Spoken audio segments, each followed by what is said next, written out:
your eyes on this classic 1942 military experimental Army prototype. Only made in 1 year. They made 1,000 in 2011. About 500 of them made them out to the public when the war ended. This is a world-class museum engineer.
Wow, what a machine. 1942 Harley Davidson XA stands for Experimental Army Vehicle. This bike was 100% built to the specifications of the U.S. Army for wartime service in Africa. And it is an absolutely outstanding machine. It feels like it was cast from a rock of Gibraltar. And there's a lot of firsts for Harleys on this one. Start with visually, the bike is stunning. It's a beautiful red and black color and looks like a Harley Davidson, but it's a very, very unique Harley Davidson. This is, if you look up unobtainium in the dictionary, this would be it. 1 year only, military spec. They released somewhere, I've read different numbers, but in the area, 500 of them made it out to the public. I don't know how many survived since then. Probably not too many. I've only seen one of these before in person. And all the year, I've gone to Daytona for 31 years. I've been to countless bike shows. The only one I ever seen was at the Wheels Through Time Museum. 1,011 of them were built. It was a wartime trial for the U.S. Army. Only produced 1 year in 42. And the goal was to produce a low maintenance and highly reliable motorcycle for wartime. Production stopped after the Army decided the Jeep was the vehicle of choice for the troops, and one of the rarest Harley Davidsons ever made. All of the features and all the components of this bike were designed to survive the demands of wartime use, being dropped out of planes, ridden through the desert, built to withstand adverse conditions in the deserts. Has a leading link Springer front fork, which is a little bit different than a normal Springer. It's a leading link design. And this was the first big twin that Harley Davidson ever had with rear suspension. In fact, it was 14 years ahead of, or 16 years ahead, because 1958 was the first year Harley Davidson produced a big twin with rear suspension. That's a plunger rear suspension, and the Army needed that. In fact, check this out. I found this photo online of, actually Billy found it and gave it to me, of one being jumped. Now you gotta have some balls of steel to launch this 500 and something pound motorcycle through the air like that, but with the big balloon tires on it and the heavy duty suspension and forks, that's what they did as part of the testing. The engine is a 45 cubic inch opposed flat twin. The first time I heard it run, I was like, holy shit, it sounds like a Harley Davidson. It's got a different crank setting than the traditional twin like BMW or whatever other brands have had this over the years. So low center of gravity with this opposed flat twin. And this engine design yielded 100-degree cooler oil temps than the V-twin WLA did in the desert testings. And that's a big thing because, you know, if they run too hot and you burn out a cylinder in wartime, it's not good. So very simple, reliable side valve construction, easier to service. Wide ratio 4-speed transmission. The gear shift is operated by foot, but it also has a hand shift right here too, or a suicide shift. So you can shift it by the foot or you can shift it by your hand over here. About 23 horsepower. Shaft drive eliminates wear-prone and troublesome chain final drive in the desert. The chain will wear out, so it's got shaft drive. And very low compression, 5.71 allowed the use of low-octane wartime fuels with that kind of compression. And the engine's completely under stressed. It'll basically run forever. Large 4.1 gallon fuel tanks for greater range. Oil bath air filter mounted between the cylinders for protection and better performance. It has high performance battery, and the ignition is radio shielded for military use. Do about 65 miles an hour, top speed. This one's a true survivor. I think it would actually go faster than that because fourth gear, I'll bet you it would do 80, but in the write-up, they said 65. Maybe it had different gearing for civilian use, I don't know. But fourth gear, I was coming down the road here at 50. It felt like it had a lot left to it. This was, if you follow the channel, this came from the Zahner family collection.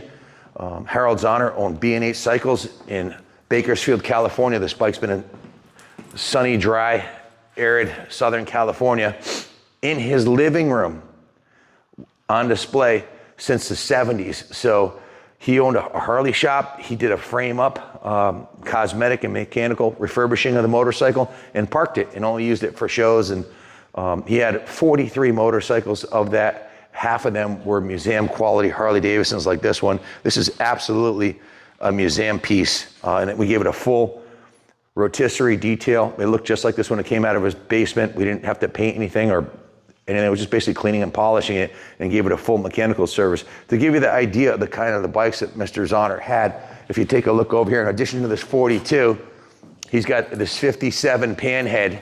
We're on the second floor of the New England Motorcycle Museum where there's literally 4 floors here, over 300 classic motorcycles on display. This is a 57 last year, the Harley Davidson hardtail.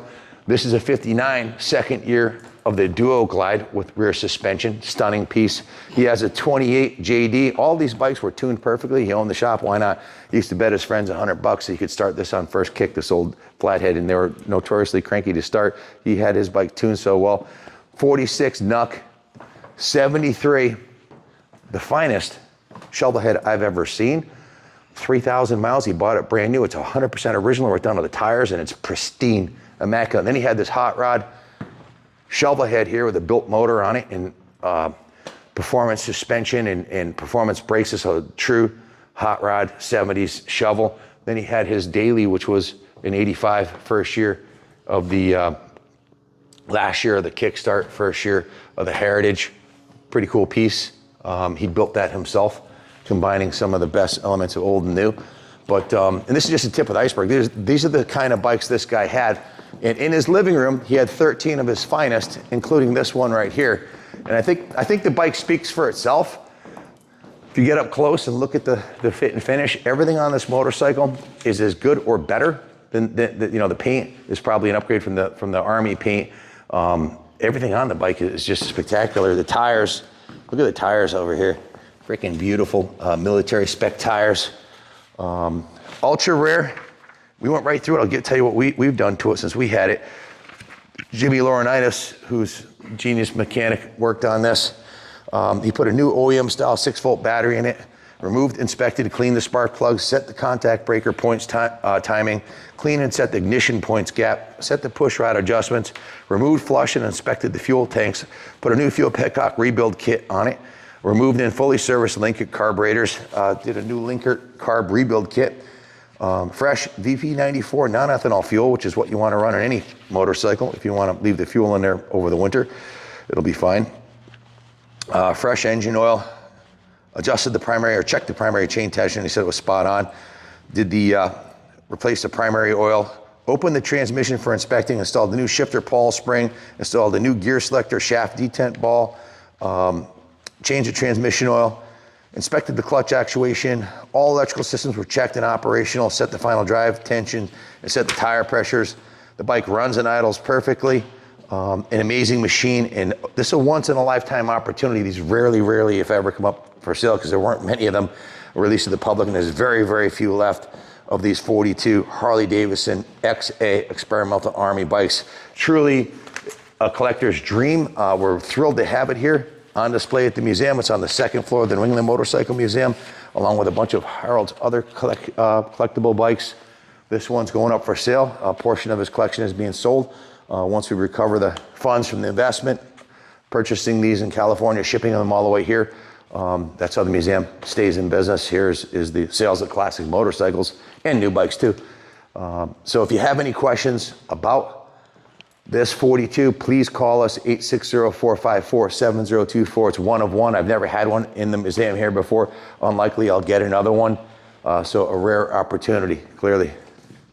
Mechanically, riding the bike, it's a 10. Electrically, it's a 10. Cosmetically, it's damn near close to a 10. It's absolutely beautiful machine. It was in his house on display in his living room since the late 70s, and we took it in and recommissioned it and basically gave it what we call a preservation service. All the oils and everything I mentioned was done, and it was test ridden, and it's a spectacular piece, man. Any serious collector would be honored to have this in their collection. So thank you all for watching. God bless Harley Davidson. Rest in peace, Harold's honor. God bless America.